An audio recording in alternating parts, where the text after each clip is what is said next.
안녕하세요. 사연을 즐겨 듣는 청취자 여러분을 위해 제가 따끈따끈한 이야기를 들고 왔습니다. 저는 서울에 살고 있는 30대 후반의 여자고요. 제가 들려드릴 이야기는 남편과 시댁 사이에 있었던 이야기입니다.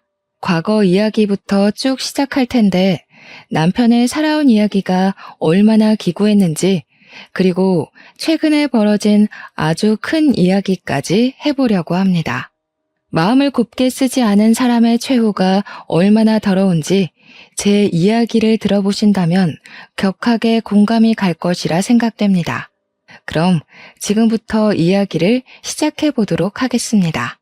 우리 남편은 유년 시절을 아주 불행하게 보냈습니다.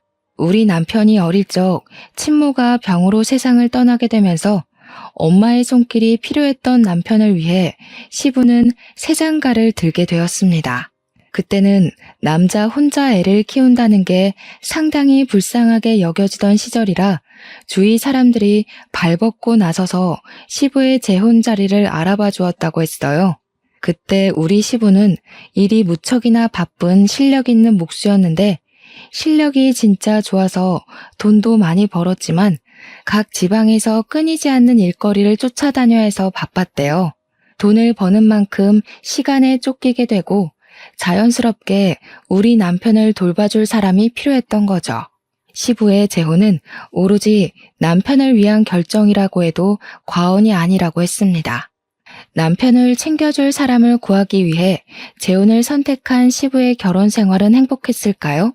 우리 남편은 행복했을까요? 시부는 그 와중에도 새엄마가 들어오면 남편을 챙기지 않을 수도 있다는 불안감과 걱정에 아이가 딸린 여자를 새엄마로 들인 겁니다. 그래서 우리 남편은 새엄마가 생긴 날 4살 차이가 나는 여동생도 생기게 되었죠. 처음에는 우리 남편이 4살이나 어린 여동생이 생겨서 참으로 좋았다고 했었어요. 우리 남편이 초등학교 6학년일 때 시부가 재혼을 했으니 여동생은 초등학교 2학년이었죠. 남편은 나서서 동생이랑 놀아주고 참 잘 챙겼다고 했어요. 그런데 새엄마 입장에서는 그게 불편하고 싫었대요. 초등학교 6학년이면 알 거 다 아는 나이 아니냐고 우리 딸은 아무것도 모르는데 아들이 나쁜 마음 먹으면 어떡하냐면서 걱정을 했대요. 우리 남편한테 자기 딸한테 가까이 가지 말라고 소름 끼친다고 딴 마음 먹는 거 아니냐고 그런 소리를 대놓고 했다는 겁니다. 우리 남편은 그냥 여동생이 귀엽고 예뻐서 놀아주고 싶고 챙겨주고 싶었던 건데 겸상도 하지 말라는 식으로 말해서 너무 속상했다고 했어요. 그 어린애가 알면 뭘 안다고 그러겠어요. 그러던 도중에 신우가 학교에서 실내화를 갈아 신고 까먹고 신발 주머니와 운동화를 챙기지 않아서 신발을 분실하게 된 거예요. 놀란 신우이가 남편한테 찾아가서 오빠, 나 운동화를 잃어버렸어 하면서 엉엉 울었대요. 남편은 신우의 신발을 찾아주려고 선생님께 양해를 드린 뒤에 같이 운동장도 찾아보고 학교 건물도 찾아보고 분실물 모아둔 곳에 가서도 찾아보았대요. 신발장도 다 뒤져보고 쓰레기 소각장도 다 가봤는데 누가 가져간 건지 결국 신발을 찾지 못하게 된 거죠. 실내화 신고 집까지 오게 되면 실내화가 더러워지고 내일 학교에서 당장 신을 실내화가 없으니까 둘은 고민에 빠지게 된 겁니다. 1시간을 넘게 학교를 뒤지다가 결국에는 남편이 신호를 업은 상태로 집까지 10분을 꼬박 걸어온 거예요. 동생 발에 흙이라도 묻을까봐 그 어린 나이에 동생 가방까지 다 무게 걸고 애를 업고 온 거죠. 초등학교 6학년짜리가 힘이 있으면 얼마나 있었겠어요? 땀 뻘뻘 흘리면서 여동생을 업고 집에 왔더니 시모가 난리가 난 거죠. 뭔데 내 딸을 업고 오냐부터 시작을 해서 남편이 땀을 뻘뻘 흘리고 있으니까 더럽다고 당장 씻으라고 혼을 내고 신우가 시모의 말에 놀라서 아니라고 오빠가 나 신발 잃어버려서 실내화 더러워질까봐 업어준 거야 하니까 또 트집을 잡더래요. 그냥 그거 신고 걸어오는 게 낫지 생각이 불순해서 업고 온 거 아니냐고 표독스럽게 남편을 추궁한 거죠. 우리 남편은 그때 자기도 모르게 깨달았대요. 뭘 해도 새엄마는 나한테 마음 열 생각이 없구나. 나랑 잘 지내볼 생각이 없구나 하고요. 주말에 시부가 지방에서 일을 끝내고 집으로 돌아오면 그때는 또 잘해주는 척 엄청나게 신경을 써줬다고 했어요. 그래서 남편은 주말이 차라리 빨리 왔으면 좋겠다. 시부가 오는 날만큼은 진짜 가족처럼 화기애애하니까 하니까 엄청 기다렸대요. 하지만 매번 올라올 수 있었던 것도 아니었대요. 시부가 주말에도 지방에 일을 하러 가게 되거나 출근을 하게 되면 지옥이었다고 했어요. 방문을 잠그고 거실에 나와볼 수조차 없었대요. 거실에 나가면 왜 나왔냐고 방에 들어가라고 윽박을 질러서요. 밥은 맨날 맨밥에 김치, 김, 참치캔 이런 것만 주고 먹고 싶은 걸 말해도 어쩌라고 하면서 들어주지도 않았대요. 신우가 먹고 싶다는 건 사다 주던 해주던 어떻게든 먹게 해주면서 남편이 햄이라도 구워주시면 안 돼요? 하면 햄이 없어 하고 말았대요. 솔직히 애 키우는 집에서 햄은 무조건 구비해두는 재료 중에 하나잖아요. 먹는 걸로 차별받으면 정말 서러운 거 아시죠? 하지만 남편은 새엄마니까 하면서 꾹꾹 참고 그러려니 했대요. 아무튼 우리 남편이 중학생이 되고 나서부터는 차별의 강도가 점점 심해지기 시작했대요. 집에 가봐야 온 것도 모르고 아예 신경도 안 쓰고 밥도 제대로 챙겨주지도 않았고요. 오죽하면 교복 빨래도 남편이 스스로 해야만 했다고 하니까 정말 심호가 나빠도 너무 나빴죠. 집에 있는 게 너무나도 싫었던 남편은 결국 시부한테 부탁을 해서 종합학원을 다니기 시작했대요. 학교 수업이 끝나고 학원에 가서 하루 종일을 시간을 보내고 집으로 돌아오는 게 마음이 편했던 거죠. 저녁밥으로 편의점에서 삼각김밥에 컵라면 하나씩 사 먹으면 시간을 버티고 버텼던 거예요. 한창 클 나이에 부실하게 먹어서 키가 크지 못할 법도 한데 시부가 체격이 좋아서 그런 건지 남편은 키도 쑥쑥 크기 시작했어요. 그러다 보니 또 부작용이 생기게 된 거죠. 바로 교복 바지가 너무 짧아진 겁니다. 교복이 무슨 칠부 바지처럼 짧아졌는데 사달라는 말을 못해서 그냥 입고 다니게 된 거죠. 그런데 우리 남편이 또 웃긴 게 친구들 사이에서 나름 인기도 좋고 잘 나가는 친구였나 봐요.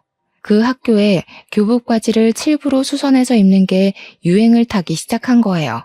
남편은 그냥 교복 사달라는 말을 못해서 입게 된 건데 친구들은 돈을 주고 수선을 하면서 칠부로 입고 다닌 거죠. 아무튼 학교에 칠부 바지 열풍이 부니까 학교 선생님들도 선도부도 집중 단속을 하게 된 겁니다. 당연히 우리 남편도 교복 바지를 줄인 거 아니냐고 오해를 받아서 걸리게 되었고 우리 남편은 새 바지를 구할 수 없는 입장이니까 그냥 무시하고 입고 다녔대요. 학교 선생님한테 교복 살 돈이 없어서라고 말하긴 너무 쪽팔리잖아요. 사춘기 시절 아이들에게 예민한 문제니까요. 거기다가 아버지께서 목수일을 하시면서 돈을 꽤 쏠쏠하게 벌고 있다는 걸 선생님도 알고 있었어요. 그때는 선생님들이 가정환경 조사를 다 하니까 알고 있던 시절이란 말이죠. 그런데 돈이 없어서 교복 바지를 못 사 입어요 라고 한다는 건 선생님을 기만하는 문제가 될 수도 있는 거였어요. 남편이 무시를 하고 학교를 다니니까 학교에서 새엄마에게로 연락이 가게 된 거예요. 애가 행색이 영 불량해지고 요즘 어울리는 친구들도 좀 별로라고 하면서 새엄마를 학교로 호출한 거죠. 남편의 담임 선생님이요. 그제야 시모가 남편의 바지가 그 모양인 걸 알게 된 거였어요. 그전까지 남편이 학교 가는 걸 마중 나간 적도 없고 빨래도 안 해줬으니까요. 시모는 쪽팔리게 이런 걸로 학교로 오게 만든다면서 교복 바지를 새로 사줬다고 했어요. 물론 학교에 오고 가고 하게 만든 벌이라며 남편의 따귀를 엄청 세게 한 대 쳤다고 하더라고요.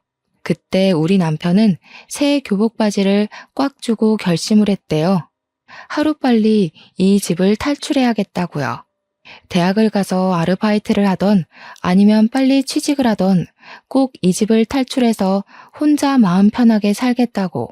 고등학교에 들어가서는 시모의 경계가 더 심해졌다고 했어요. 신우가 2차 성장이 찾아오면서 사춘기를 맞이하게 됐고, 남편이 혹여라도 무슨 짓을 할까봐 시모가 곤두서 있었던 거죠.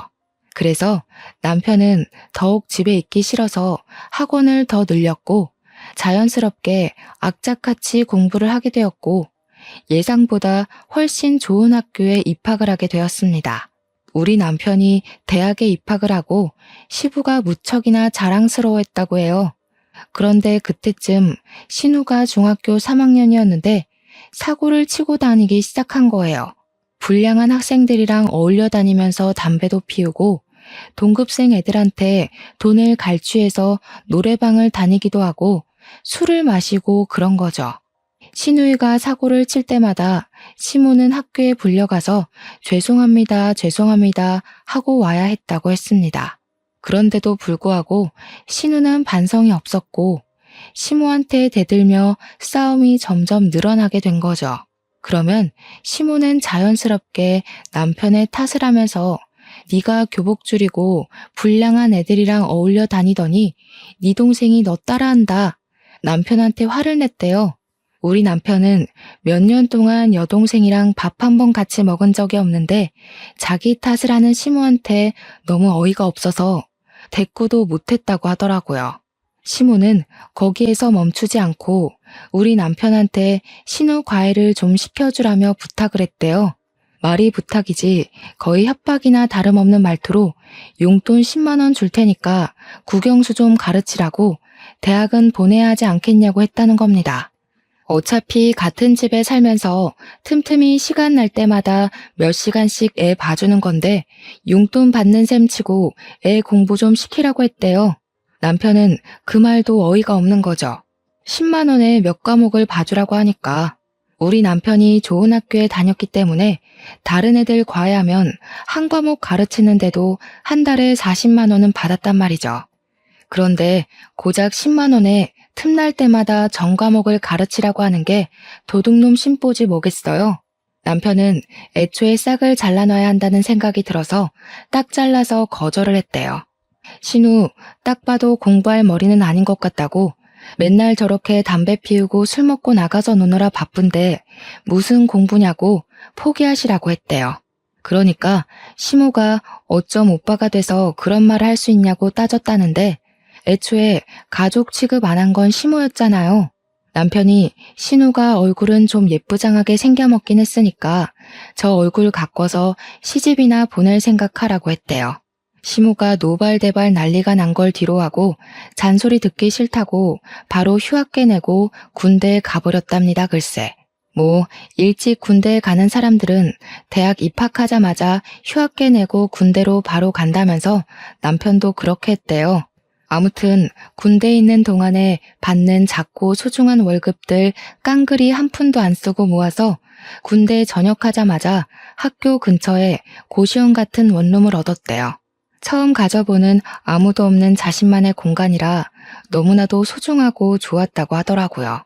시부가 그래도 대학 등록금은 다 내주고 용돈도 보내줘서 과외에서 버는 돈까지 합쳐서 생활비로 썼다고 하더라고요. 우리 남편 생활력 참 강하죠? 그래서인지 집안일도 참 잘해요. 아무튼 대학도 잘 졸업하고 햇볕도 거의 안 드는 원룸에서 악바리처럼 취업 준비를 해서 대기업에 떡하니 취직도 하게 된 거죠. 남편은 대기업 취업이 확정된 그날 햇볕이 안 드는 그 집이 남양집처럼 따뜻하게 느껴졌다고 했어요. 대기업 취업한 뒤 눈칫밥 먹으면서 열심히 일하다가 누굴 만났게요? 바로 저를 만났습니다. 저랑 같은 회사 사내 커플이었거든요. 저는 남편의 그런 일생을 모르고 만났고 저에게는 벌어진 적 없는 일이었기에 처음 모든 이야기를 들었을 땐 정말 충격이 컸어요. 화목하게만 자란 우리 가정과 다른 환경에서 자랐다고 물꼬를 트고 그동안 살았던 이야기를 듣는데 눈물이 다 나더라고요.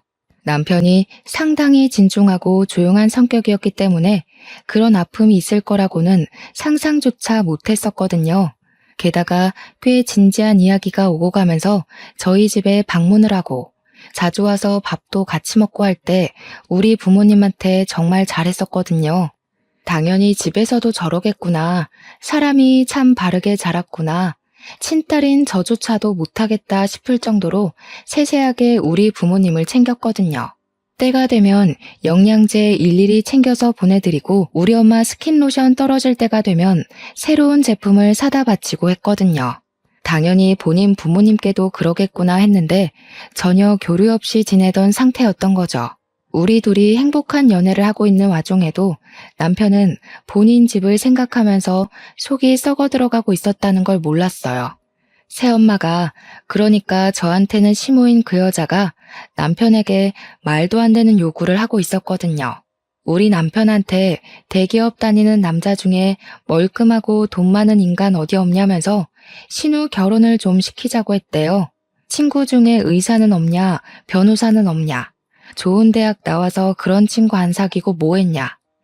대기업 다니면 그런 인맥들 다 생긴다고 하던데 너는 어디서 뭐라고 있길래 그런 친구 하나 없냐? 너는 하나뿐인 여동생 시집 잘 가는 게 그리 곶감냐? 왜 좋은 사람 찾아오지를 않냐 하면서요. 결혼정보회사에 신우를 등록하러 갔는데 신우가 뭐 대학을 나온 것도 아니고 회사를 다니는 것도 아니고 그러니까 결혼정보 업체에서도 거절을 한 거죠. 그게 분해서 남편한테 대기업에 어디 격리 자리라도 하나 달라면서 돈 계산은 잘하니까 그런데 꽂아주라고 요구를 했대요. 무슨 구멍가게도 그런 식으로 취업은 안 시킬 텐데 대기업이 가당키나 하는 소리겠어요?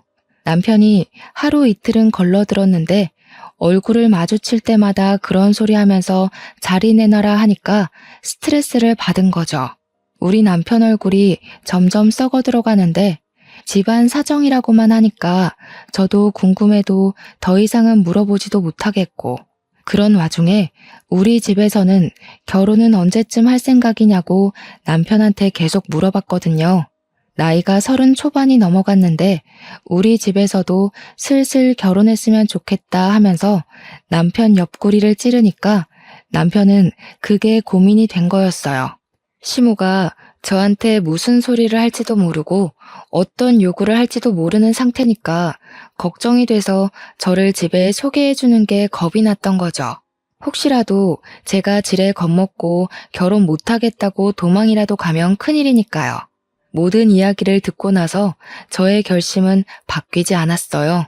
언제까지 이렇게 미룰 수는 없다는 생각이 들어서 큰 마음 먹고 남편에게 이야기를 했습니다. 나는 매맞을 준비 다 되어 있으니까 시댁에 인사를 드리러 가자고 했죠. 그러면서 혹시 시부는 당신의 과거를 다 알고 있냐? 차별받으면서 억울하게 부당한 대우받고 산 거 알고 있냐고 하니까 아예 모른다고 하더라고요. 원래 집에 자주 오지도 않았고 지금도 여전히 일을 하고 계신다고. 물론 예전처럼 매일같이 집에 없는 건 아니지만 간간히 나가신다고 했어요. 뭐 남편이 대학을 다니면서부터 자취를 시작했으니까 시부도 모를 수는 있다고 생각은 했지만 그것도 시부를 제가 색안경 끼고 보게 된 계기이기도 했거든요. 조금만 들여다보고 아들한테 관심을 가졌으면 시부도 알 수 있는 내용 아닌가 싶었고요. 주말에는 되도록 집에 있으려고 하셨다고 했으니까요. 근데 눈치 자체를 못 챘다는 게 우리 남편한테 그냥 관심이 없었던 건 아닐까 하는 생각으로 빠지게 되었죠. 어쨌든 시댁에 인사를 드리러 갔는데 시무랑 신우가 절 딱 보자마자 위아래로 쭉 훑어내리는데 느낌이 쎄하더라고요. 신우가 절 보면서 눈은 안 우는데 입꼬리만 올려서 억지로 웃는 그 얼굴 있죠? 그렇게 웃으면서 말하더라고요. 새언니, 축하해요. 우리 집처럼 화목하고 단란한 집에 시집 오는 게 쉬운 일은 아닌데. 요즘 시월드다 뭐다 말 많잖아요? 우리 집에 온 건 축복받은 일이지. 감사하게 생각해요. 누가 누구한테 감사하게 생각하라는 건지. 그 이야기 듣자마자 소름이 쫙 올라오더라고요. 대놓고 그냥 시월드에 오신 걸 환영합니다 라고 이야기하는 것 같았거든요. 제가 선물로 제철 과일 바구니를 백화점에서 비싼 거 사서 갔는데 과일 바구니 보자마자 시모가 뭐라고 했는지 아세요? 어머나, 세상에서 두 번째로 쓸모없는 걸 들고 왔네. 값만 비싸지 실속은 하나도 없는 거. 예, 첫 번째는 뭔지 아니? 바로 꽃바구니란다. 꽃이랑 과일은 하등 쓸모없으니 앞으로는 들고 오지 말아라. 고기면 몰라도 과일이 뭐니? 근데 진짜 저도 이런 사연을 많이 들어도 보고 찾아도 봤는데 보고 들으면서 매번 다짐한 게 있거든요. 내가 저런 취급을 받으면 하나하나 다 말대꾸를 해야지 했는데 막상 제 일로 닥치니까 입이 얼어붙은 사람처럼 말이 안 나오더라고요. 머릿속이 새하얗게 변하는데 어버하고 있으니까 우리 남편이 딱 그러더라고요. 마음에 안 드시면 저희가 다시 들고 가죠 뭐. 우리 장인 장모님이 과일 좋아하시니까 차라리 잘 됐네. 자기야, 집에 가서 장인 장모님이랑 나눠 먹자. 그러면 되지? 그러니까 시모가 당황해서는 남편한테 아니 말이 그렇다는 거지. 우리도 과일 좋아하거든. 우리 딸이 멜론 좋아하잖아. 오빠가 돼서 그것도 모르니? 하더라고요. 멜론 비싼 과일인데 잘 됐다고 이따가 우리 딸 입에 쏙 넣어줄게 하는데 남편이 심드렁하게 이야기를 했어요. 난 집에서 이런 비싼 과일을 먹어본 적이 없어서 몰랐네. 이렇게요. 우리 남편이 정말 처음으로 존경스러운 순간이었습니다. 어떻게 바로바로 그런 말을 뱉어내는지 멋있어 보였어요. 시모는 그 와중에도 입을 삐쭉 내밀고는 아니, 내가 어릴 땐 주지 않았나? 하면서 변명하고 있었고요. 그런데 시부가 딱 그러더라고요. 뭘 보자마자 예비 며느리한테 나를 세우고 그러냐고 저녁부터 먹고 이야기하자고요. 어차피 기대도 안 한 식사 자리긴 했는데 반찬이 생각보다 너무 단출해서 좀 실망감이 컸어요. 우리 남편이 이런 취급을 받고 자랐구나 싶어서 제 마음 한구석에서 스멀스멀 언짢은 기색이 올라오고 있었죠. 시부가 헛기침을 하더니 고기라도 굽지 준비를 왜 하다 말았냐고 타박하니까 시무가 뭐라고 했게요? 제가 고기를 사올 거라 생각해서 고기를 따로 준비해두지 않았다고 제 탓을 하는 겁니다, 글쎄. 신우가 옆에서 시무 말에 거듭답시고 언니가 센스가 좀 있었어야 했는데 센스가 없다면서 맞장구를 치더라고요. 대기업에서 눈치 없으면 살아남기 힘든 거 아니냐고 하면서 내가 언니한테 꼽을 주려는 건 아니고 언니 걱정돼서 하는 말이지 하더라고요. 언제 봤다고 반말 찍찍하는지 4살이나 어린 주제에 남편이 그런 여동생을 싸늘하게 바라보더니 사람 참 안 바뀐다고 너도 예전 그대로구나 하더라고요. 새언니 처음 보는 자리에서 누가 반말부터 찍찍 갈기냐고 어디서 배워먹은 버릇이야? 하는데 속이 시원했습니다. 시부도 신우한테 가족될 사람이라고 해도 예의는 차려야 하는 거라고 존댓말 쓰라고 하더라고요. 근데 이상하게 웃긴 게 시무랑 신우가 시부한테는 꼼짝도 못하고 깨갱하더라고요.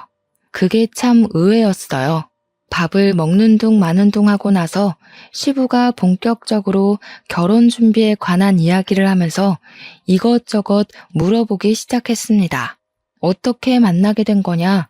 부서가 다르다던데 소개라도 받은 거냐 하면서 남편과 저의 연애사를 궁금해하셨어요. 그냥 뭐 회식 자리에서 우연히 만났는데 때 서로 휴대폰 번호 교환하고 만나기 시작했다. 이런 이야기를 하고 있었죠. 근데 시모가 제 앞에 과일이란 과도를 탁 소리나게 내려두는 거예요. 느낌이 바로 딱 오잖아요.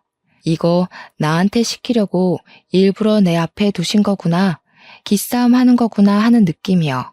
아니나 다를까 웃는 얼굴로 우리 새아기 솜씨 좀 보자면서 과일 깎는 거야 요즘 다 기본 아니냐고 하더라고요. 신우는 그 기본도 못하게 생겼던데 뭐 보여달라고 하시니까 제 솜씨를 자랑해야겠다 싶었습니다. 제가 대기업 취직하기 전에 아르바이트로 대학생 때 호프집에서 일을 했었거든요. 학교 앞에 저렴한 호프집이라 늘 손님이 미어 터지는 곳이었는데 제가 바로 과일 안주 담당이었습니다. 그래서 진짜 현란한 솜씨로 과일을 척척 깎아서 플레이팅까지 완벽하게 해서 내놨어요. 그랬더니 신우가 과장된 말투로 이야기를 하더라고요. 우와, 언니 소시적에 클럽이나 나이트 같은 데 많이 다녔나 봐요? 아니면 술집에서 일을 했나? 솜씨 대박이네. 물론 호프집도 술집이긴 하지만 신우가 말하는 술집은 뉘앙스가 조금 다른 술집이었어요. 제가 네? 하면서 잘못 들은 건가 싶어서 표정을 싹 굳혔더니 신우가 놀래는 척하면서 되려 큰 소리를 내더라고요. 어머, 언니, 진짜 술집에서 일했던 거야? 대박이다. 술집에서 일했는데 어떻게 대기업을 갔어? 술집 손님 중에 대기업 사람이 있었나? 스폰서야? 이 난리를 피우는 거예요. 제가 순간 화가 나서 아니 저기요 하는데 남편이 바로 정색하고 미친 거 아냐? 하더라고요. 평소 같으면 무시하고 지나갔을 말인데 남편이 화를 내니까 신우가 누나를 이리저리 굴리더라고요. 스폰이라니 신우 생각하는 거하고는 진짜 영 아니었어요. 제가 그래서 그냥 솔직하게 이야기를 했죠. 대학 다닐 때 등록금 보태려고 학교 앞에 있는 호프집에서 아르바이트를 했었다고요. 그러니까 신우가 깔깔 웃으면서 아니, 호프집도 술집이지 뭐 이러더라고요. 시부가 신우 손을 찰싹 내리치면서 경거망동하게 행동하지 말라고 자꾸 이러면 용돈이고 뭐고 다 끊어버릴 거라고 했죠. 너도 새언니처럼 아르바이트라도 해서 한 푼이라도 벌어서 쓸 생각을 해야지 맨날 클럽 나이트 다니는 게 누군데 그런 소리를 누구 앞에서 하냐고 했어요. 시부가 꽤 기분이 나빴는지 신우한테 한 소리를 하니까 신우가 그러더라고요. 보면 아빠는 이런 식으로 오빠랑 나랑 차별을 하더라. 오빠만 좋아해 맨날. 입을 삐죽이면서 이야기를 하는데 차별은 누가 받았는데 그딴 소리를 하는 건지 제 속이 터져나가는 느낌이었습니다. 한 차례 폭풍이 쓸고 지나간 것처럼 순간 정적이 찾아왔는데 시무가 딱 그러더라고요. 예, 너네 이제 부부가 대기업에 다니는 거니까 돈은 섭섭지 않게 벌겠다. 우리한테 용돈은 얼마나 줄 수 있니? 피는 안 섞였어도 키워준 부모인데 그래도 다달이 150만 원 정도는 줄 수 있지? 이제 너희 아버지도 늙어서 일 못해. 우리도 노후 즐기면서 쉬엄쉬엄 살아야지. 그러니까 신우가 냉큼 끼어들어서는 저는 용돈 50만 원씩만 주면 돼요 하더라고요.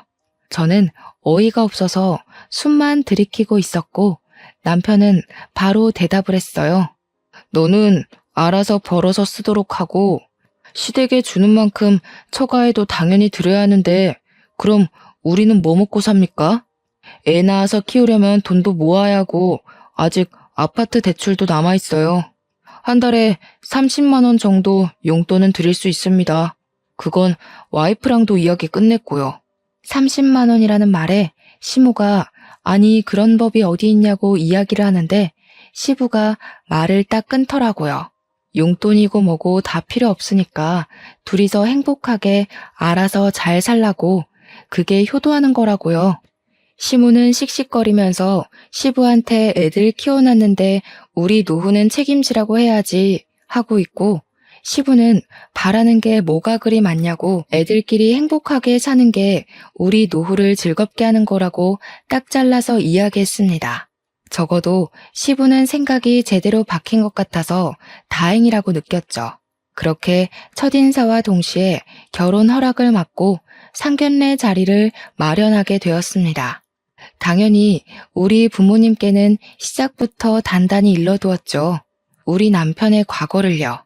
차별도 심하게 받았지만 시무랑 신우가 무척이나 상식적이지 않은 사람이라고 한 귀로 듣고 한 귀로 흘려달라고 부탁을 드렸습니다.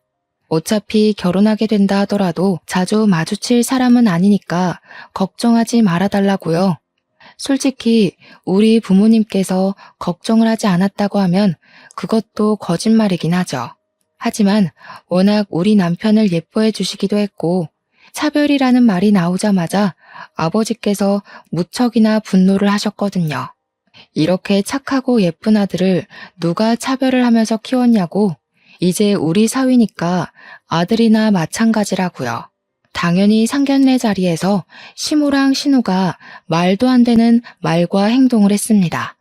예상했던 일이고 미리 일러두었던 터라 크게 당황하지는 않았지만 어이는 없더라고요.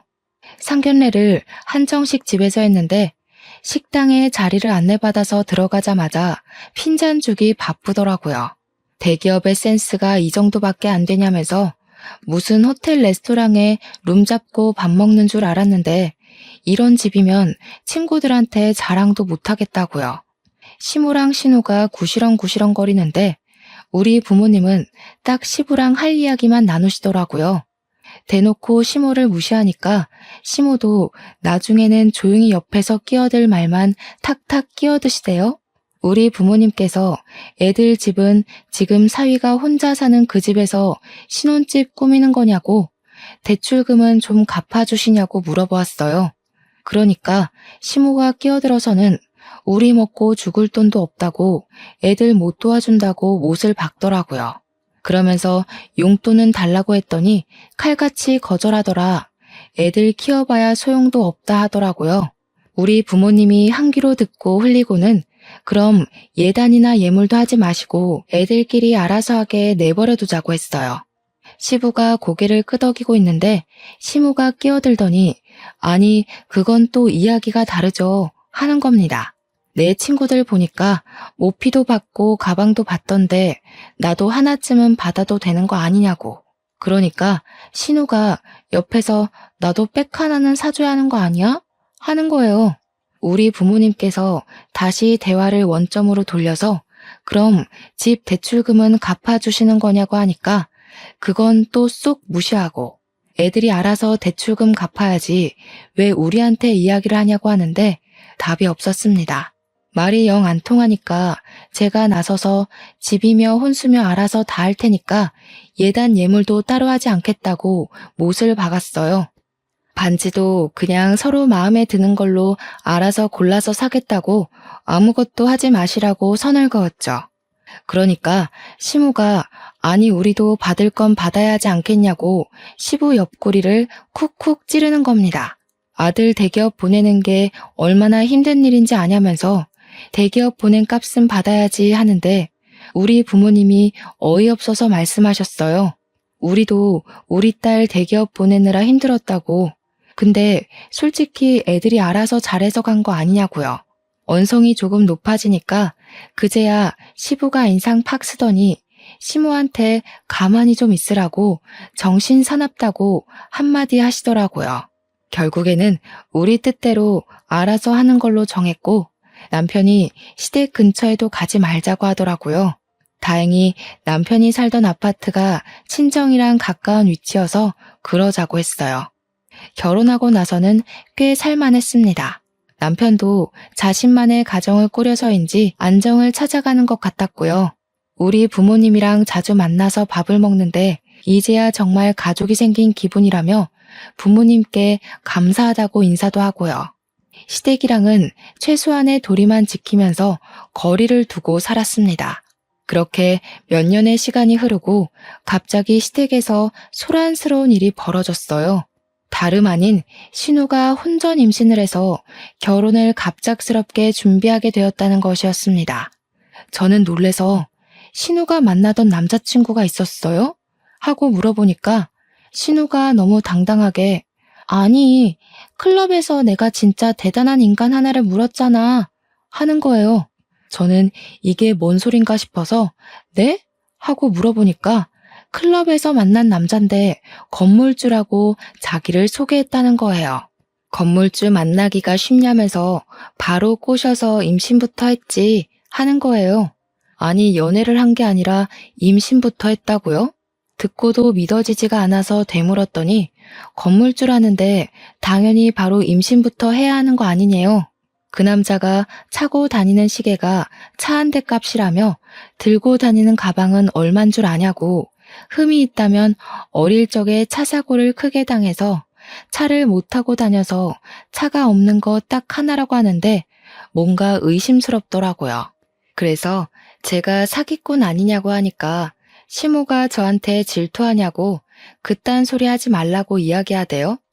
신우는 임신 10주 됐다면서 빨리 결혼식 올려야 된다고, 배 나오면 드레스 핏이 안 산다고 난리를 쳤어요. 진짜 너무나도 기가 막혀서 말이 안 나오더라고요. 당연히 반전도 존재했습니다. 신우가 결혼을 준비하는데 뭔가 이상하더래요. 신혼여행지도 고르고 웨딩숍도 고르는데 자꾸 너무 비싸지 않냐고 핀잔을 주더래요. 시부모 될 사람도 미리 만났는데 예비 신랑이랑 달리 너무 후줄근하더라는 겁니다. 예비 시매부가 그냥 원래 검소하신 분들이라고 절에서 한 푼 두 푼 모아서 건물도 사고 한 거라고 했다는데 좀 미심쩍었대요. 아무튼 시모는 건물주랑 결혼한다고 온 동네방네 난리 법석을 떨었고, 신우도 건물주라는데 후줄근한 게 뭐가 문제야 싶어서 결혼 준비를 한 거죠. 태교도 열심히 하고 술도 담배도 다 끊고 현모양처인 척하면서 상견례 준비를 한 겁니다. 당연히 우리 부부도 와서 대기업 다닌다고 자랑해줘야 된다길래 머릿수 채우러 따라 나갔죠. 그런데 저랑 남편이랑 예비 사돈을 보는데 인상에서 풍기는 그 특유의 제비 느낌이 영 별로였습니다. 예비 시매부가 진짜 제비족처럼 생겨서 느글느글하고, 예비 사돈댁은 그런 자리가 불편한 건지 어색한 건지 안절부절 못하더라고요. 이미 임신 15주가 된 신우는 배가 슬슬 나오기 시작했고, 더 나오기 전에 드레스를 입어야 한다며 빠르게 예식 날짜를 잡자고 이야기를 하고 있었어요. 그런데 우리 시모가 또 욕심이 그득한 사람이잖아요. 대놓고 예비 사돈댁에 물어보기 시작한 거죠. 애들 집은 어디로 해주실 건지, 가지고 있는 건물 월세는 얼마나 들어오냐, 어디 동네에 있냐, 이런 거요. 그러니까 예비 사돈댁이 그러는 겁니다. 집은 애들이 알아서 하기로 한 거 아니었나요? 건물 월세는 무슨 월세요? 사는 동네는 금천구인데요. 시모가 고개를 갸우뚱하면서 아니 건물주라면서요 하니까, 건물주? 무슨 건물주? 우리 집 전세예요. 한 거예요. 그러면서 예비 사돈도 궁금했다면서 우리 시부가 집 짓는 사람이라고 하던데 어디 건설업 사장이냐고 묻더라고요. 순간 정적이 확 생기는데 저랑 남편은 이게 뭐지? 하면서 머리를 굴리고 있었어요. 다들 질문만 가득한 대화를 하다가 실체를 알게 된 거죠. 신우랑 예비 시매부가 둘 다 집안에 대해서 거짓말을 친 것이었습니다. 알고 보니 예비 시매부는 개뿔 가진 거 하나도 없으면서 여자 하나 잘 잡아서 결혼하려던 제비족이었고, 입고 다닌 것, 들고 다닌 것 모두 짝퉁이었던 것이었어요. 신우는 행색만 보고 건물주라고 하니까 우리 아빠도 건설 쪽 일한다고 집 짓는 사람이야, 사장이야 하면서 거짓말을 친 거죠. 시부가 물론 목수였기에 완전 틀린 말은 아니지만 뉘앙스가 완전히 다르잖아요. 그 사실을 상견례 자리에서 모조리 다 알게 된 거죠. 예비 시매부는 뭐야, 건설업 운영한다며, 사장이라며 이러고 있고, 시무는 야 뭐야, 너 시계랑 가방이랑 다 짝퉁이야? 건물주라며 하고 있고, 시부랑 시모는 머리 싸매고 이게 무슨 일이야 하고 예비 사돈댁도 어안이 벙벙해서 아무 소리 못하고 있고, 저랑 남편만 밥 먹으면서 강 건너 불구경하고 있었죠. 당연히 어떻게 됐겠어요? 결혼이고 나발이고 없었던 일로 하자면서 서로 사기꾼 집안이라고 욕하고 난리가 났어요. 신우만 사색이 돼서는 지금 임신 중인데 그럼 아기는 어떻게 하냐고, 이렇게 무책임하게 굴면 어쩌냐고 소리 지르고, 예비 심해부는 신우한테 몸부터 들이댈 때 알아봤다면서 자기가 완전 꽃뱀한테 당한 거라고 애 지우던지 하고 나가버리고, 이미 16주가 다 되어간 애를 어디서 지우겠어요? 말이 안 되는 소리지. 신우는 울고불고 난리가 났고, 시모는 신우 등짝을 퍽퍽 때리면서 건물주라며 팔자 폈다며 그러더니 이 사실이 믿기지 않는지 시모가 신우한테 멍청한 년이라고 지 팔자 지가 꼬았다고 난리를 치더라고요. 개판이 된 상견례 자리를 뒤로하고 저랑 남편은 집으로 돌아오면서 진짜 말 한마디를 하지 않았어요. 진짜 제대로 영화 한 편 봤다 하고 있는데 일주일 뒤에 얼굴이 죄다 썩어 문드러진 신우가 시모랑 우리 집을 찾아왔더라고요. 남편이 무슨 일로 오셨냐고 하니까 시모가 할 이야기가 있다고 다짜고짜 집으로 들어오더라고요. 그러더니 하는 말이 아주 가관이었습니다. 애를 지울 방법을 찾아봤는데 방법이 없다지 뭐냐. 출산을 해야 하는데 미혼모가 이 더러운 세상에서 어떻게 애 키우면서 혼자 살아? 그러니까 얘가 애 낳으면 너네 부부 호적에 올려두고 친자식처럼 좀 키워다오. 가족이라면 그 정도는 다 받아주고 할 수 있지 않니? 저는 어이가 없었죠. 우리 자녀 계획도 아직 못 세웠는데 이게 무슨 말도 안 되는 소리인가 싶었어요. 어머님, 그건 아니죠. 저희도 아직 자녀 계획을 못 세웠는데 누구 애를 맡아서 키워요? 내가 지금 부탁하는 걸로 보여? 시엠이 말이 말 같지 않아? 그러면 내 딸을 미혼모로 살게 내버려 두라는 거야? 너네 호적에 넣는 게 뭐가 어려워? 그 말을 조용히 듣고 있던 남편이 코웃음을 팍 치면서 신우를 노려보더라고요. 아무 말도 못하고 있던 신우가 남편을 보더니 흠칫 놀라더라고요. 너 내가 차별받고 자란 과거를 다 알면서도 나한테 네 자식을 맡기고 싶냐? 내가 네 자식한테 무슨 짓을 어떻게 할 줄 알고 나한테 애 보내겠다는 소리를 아무렇지도 않게 해?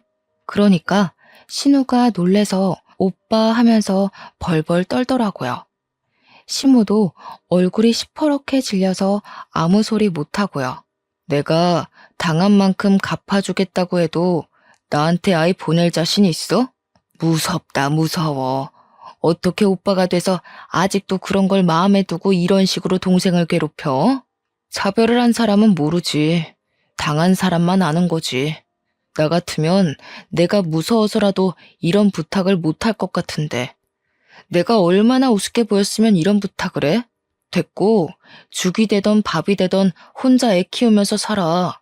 네가 저지른 짓 네가 책임지고. 그러더니 내 집에서 당장 나가라며 신우랑 시모를 쫓아냈어요. 얼마나 제 속이 시원하던지 박수를 쳐줬답니다. 그 뒤로 신우랑 시모는 저희 집에 나타나지 않았고 시부를 통해서 이야기를 듣게 되었습니다. 시모가 앞장서서 심해부 될 뻔한 그 사기꾼한테 양육비 청구 소송을 진행 중이고 신우는 결국 출산을 해서 미혼모로 아이를 키우고 있다고요. 가끔 우리한테 애를 봐달라고 시부를 꼬셔내고 있다고 하는데 제가 그랬죠. 우리 남편이 당한 일을 다 알고 있는데 저한테 애를 맡기겠다고요? 라고요. 그 덕에 시부도 남편이 과거에 당한 차별에 대해 모조리 다 알게 되었고 시부가 노발대발 난리가 나게 된 거죠.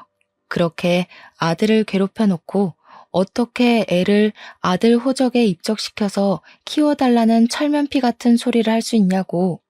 그 와중에도 시모는 우리 남편이 너무하다고 했다네요. 시부는 짐 싸서 나가고 싶은 거 아니면 우리 남편한테 더 이상 연락하지 말라고 했대요.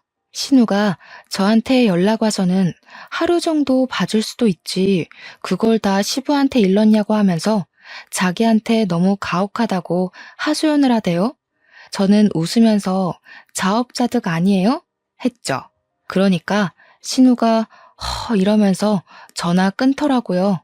이제 와서 신우도 왜 우리한테 친한 척 하는지 눈에 빤히 보여서 받아주지 않고 있어요. 아이를 낳았으면 당연히 책임을 져야 하지 않겠어요? 시모도 신우도 우리 남편 괴롭혔던 그 죗값을 태어난 아이에게 평생 숙지하면서 살았으면 좋겠습니다. 제 이야기는 여기서 끝이에요. 역시 사람은 죄 짓고 살면 안 되겠죠? 모든 일은 부메랑처럼 돌아오게 되어 있답니다. 저와 남편은 이번 일을 잊지 않고 꼭 기억할 거예요. 제 이야기를 들어주셔서 감사합니다.